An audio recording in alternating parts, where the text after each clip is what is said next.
So listen to this. Chelsea may have just pulled off the biggest deal in Brazilian football history and nobody noticed. Look, few clubs are as shady about their transfer market moves as them. I don't think anyone hates financial fair play more than their owner Todd Bowley. This guy has spent almost 2 billion euros on the signings of over 50 players in just 3 years and somehow escaped any real punishment from FIFA, finding one loophole after the other despite the fact they have already changed their own rule books in order to stop him, and, well, I think he just pulled off another heist. In a world where Florentino Perez seems ready to snatch up the next Brazilian talent the moment he pops out the womb, Chelsea managed to hijack the signing of the next Neymar, and among so many other transfer moves, scandals, the actual Club World Cup overshadowing everything, and thanks to some heavily underreported fees, they have managed to do it quietly enough that the Premier League seriously doesn't realize what's about to hit them. I really don't remember seeing Brazil go this crazy for a kid since the times of Neymar. People are actually nuts about Estevão. When I was doing a video about Endrick, I couldn't go through a single article, comment section or post without seeing someone bring up that Endrick might be good, but Estevão was just on another level, and that was before he broke into the Palmeiras first team and began shattering Neymar's records left and right. Just watch how this boy was playing when he was 5, 6, 7 years old. This isn't just a classic case of a kid playing at the level of those 1 or 2 years above him. It was just ridiculous. One of those prodigies where there's no other way to explain it but say it was a God-given talent, which is ironic considering that first, this guy is literally the son of a priest and, in his own words, was raised in church, and second, his dad, the priest, coached him daily, like obsessively since he was born.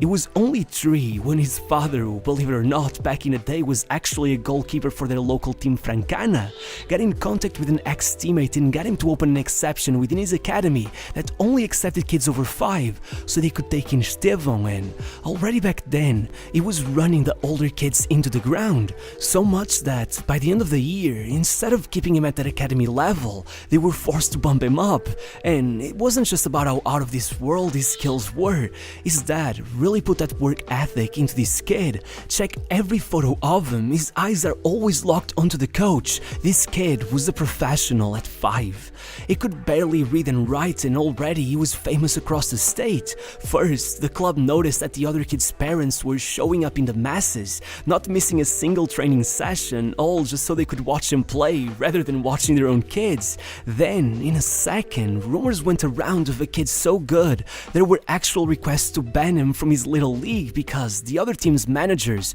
were saying that this isn't even football anymore, the other kids don't even want to play against him. So now the whole town was nicknaming him Messinho, or Tiny Messi in Portuguese, and crowds were showing up asking to watch him. But the thing is, again, it was club policy that only the parents were allowed in their grounds, but even that went out the gate once literal scouts began posing as the parents of his teammates so they could go in and either record him or try to coax his father into some deal. So eventually they just said to hell with it and made the training sessions public. It was only an under 9 when the first bidding war for his signing started. Santos had come in, São Paulo as well, and eventually it all came down to Palmeiras versus Cruzeiro, and I kid you not, when things got down to the wire, as it already seemed usual around him, Cruzeiro lost their heads and 10x'd their offer to get him into their academy. At only 10, he and his whole family moved 6 hours away from home, all sponsored by the club. And speaking of sponsors, that same year he signed with Nike. Neymar was 13 when he got that contract, Rodrigo was 11, but Estevão was the youngest ever. Forget that bit of local fame he had, now the whole country knew about him, and still, somehow, after all that effort, Cruzeiro managed to fumble his signing.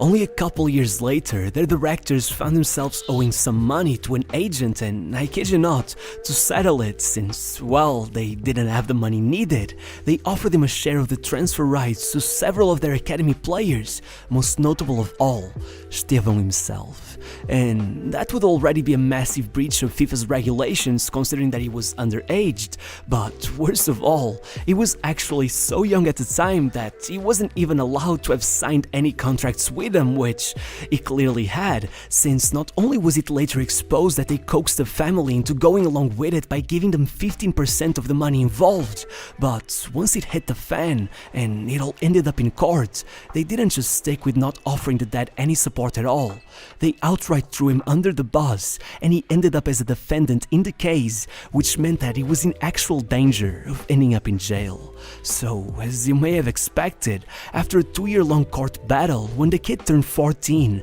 and was actually able to sign a proper contract, the dad drove him out to São Paulo and signed him with Palmeiras instead. But even then, Cruzeiro's president was shameless enough to go on TV and bash the family for taking him away, actually going as far as claiming they were the ones who had no morals. Yeah, I'm glad to inform you the father sued them after all of that and won. But the strangest thing about this is that not even all of that drama was enough to stop Estevão.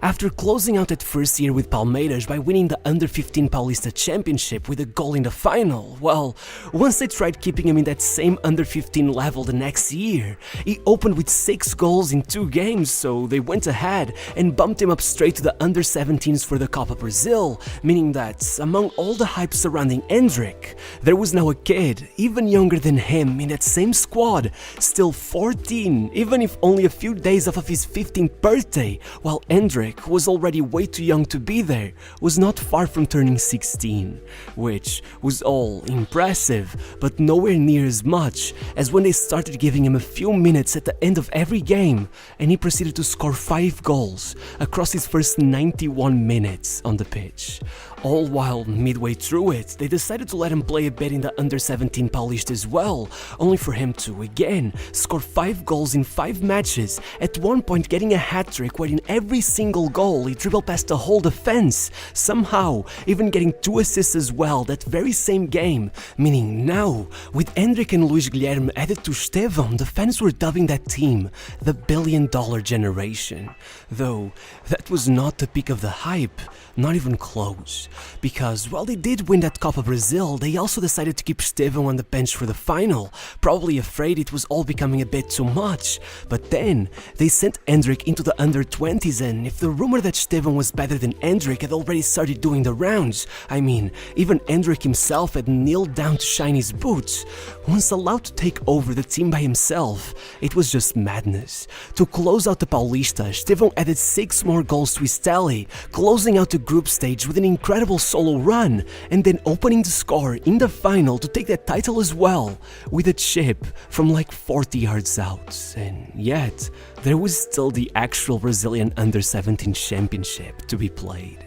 Against the most prestigious academies in the country, the 15-year-old opened his tally on his first start by dribbling past half of the Chapecoense team before scoring, and then added 5 more goals over the next 3 games, a volley against Internacional, 2 against São Paulo, with a screamer from outside the box and then a backheel touch to start yet another solo run, before closing out the group stage with a direct corner kick and another from outside the box. Once in the quarters, 3 assists and a vital away goal secure their place in the semis, and though for the next 3 games it would go kind of under the radar, not really getting on the score sheet despite still taking his 4th trophy of the year, then the academy director revealed he had broken one of his toes and had been taking painkiller injections to make it to the end of the season. It's one thing for a pro player to do that. A kid though, that's a whole other level. Enough that they ended up calling up the 15-year-old to the Copinha, the biggest under-20 tournament in Brazil. Look, I'll tell you to you straight, that time he didn't get to play much. Still, he did score a really good goal at the beginning, and I can't even imagine how people would have reacted if that incredible solo effort against Goiás had gone in, because once they won the whole thing, even without playing a major role, he had their own academy director calling him a super phenomenon. Regardless, now older and splitting his time between the two teams, when they brought him in for the Under-17 Copa Brazil semi-finals, he, as usual, dribbled past half of Vasco's team to tie the away game, then came in for the home leg and put them in front with a free kick, before running half the pitch's length to assist another, and in the final, of course, another goal and a trophy. So then they brought him in late into an Under-20 Libertadores match, and he assisted the winner, so they did it again the next game and he scored the equalizer. It was absurd how this kid just kept winning, and though once kept around the under-20s for 3 months straight, he struggled a bit, finally losing a final after all those years. Well, then he just joined the under-17s again and made up for all of that, assisting 2 and scoring 2 in the quarterfinals of the Brazilian Championship with another free kick and a rare header, before scoring another in the semis and saving his greatest performance till that day for the final,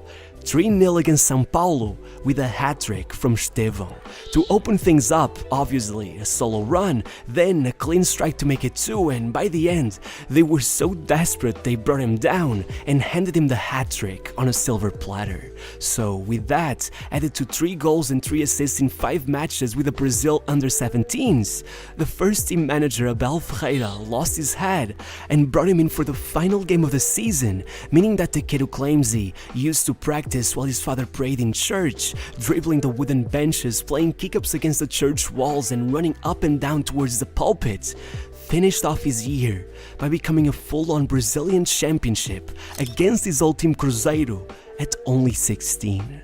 After this, Palmeiras had PSG knocking at their door, trying to snap up both him and Endrick in an €80 million package deal, but they must have forgotten, this was the billion-dollar generation. And though they still decided to send Estevão to the Copinha again the following season just to make sure they weren't crazy to put such a young kid in the first team, he was quick to put down 6 goal contributions in his first 4 matches, so once they shockingly got knocked out by a team that had never even played a Copinha in their history, they gave him full license to prove his worth, and of course he did.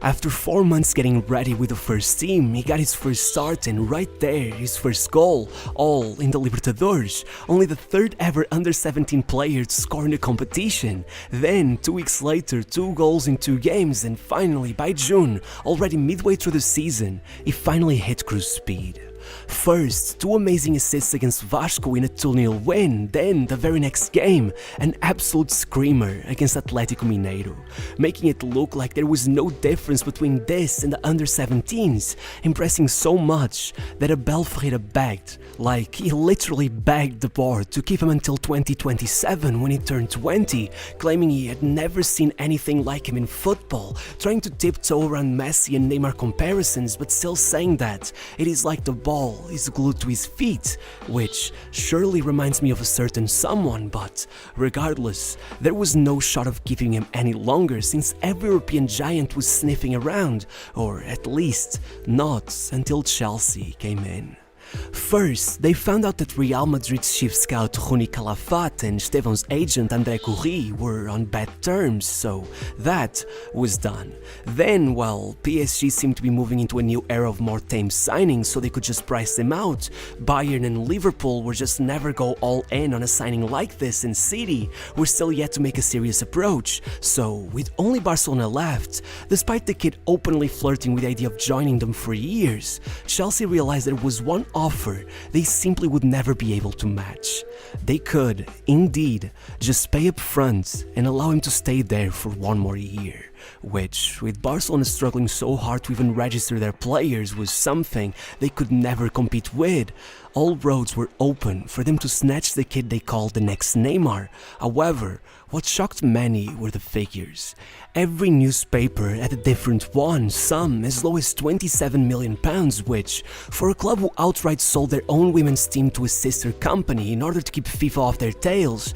meant something was off. especially when the kid's own agent claims the deal was actually worth 61.5 million euros. In his own words, the greatest deal in Brazilian football history, even bigger than Neymar's. And if you haven't caught up to that yet, he's also the guy who was responsible for Neymar's transfer to Barcelona, so he would know what he's talking about. The secret, apparently underreporting, with the actual fixed fees adding up to 45 million and then 16.5 million in the easiest objective-based add-ons in history, as long as he makes 70 appearances for Chelsea over his 8-year-long contract. Not starts, not goals, appearances. They pay off all that remains. Simple as that. Regardless, back to Brazil. The very next day, right after the transfer announcement, not only did Estevão score a half volley, but he's celebrating by imitating Cole Palmer in a nod to his future teammate, and